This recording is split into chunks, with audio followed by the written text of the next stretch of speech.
Thanks for joining us. Two gas station clerks are caught quickly after authorities say they handed out pot to a teenage girl. Turns out that teenager's dad, who drove her there, is a law enforcement officer. News 9's Bonnie Campo is live from that store tonight. Bonnie?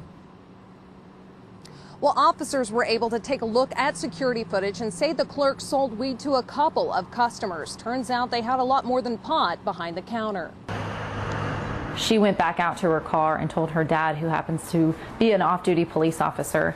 He called police and waited for them to respond. The teen says she thought the men behind the counter wanted a fist bump. When she put her hand out, they told her to open it and said they would have more next time. The girl's mother posted on the Nextdoor app, warning neighbors. Many living in the area had no idea.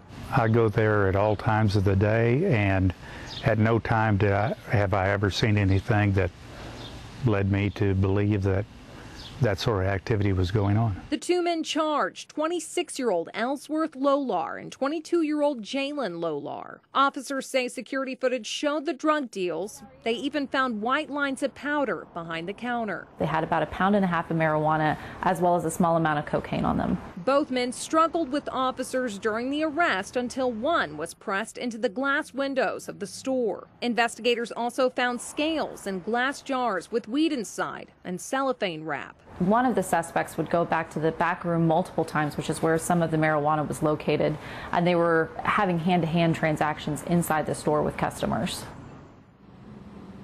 We did reach out to the store, but have not heard back as of this evening. Live on the scene on the story in Oklahoma City, Bonnie Campo, News 9.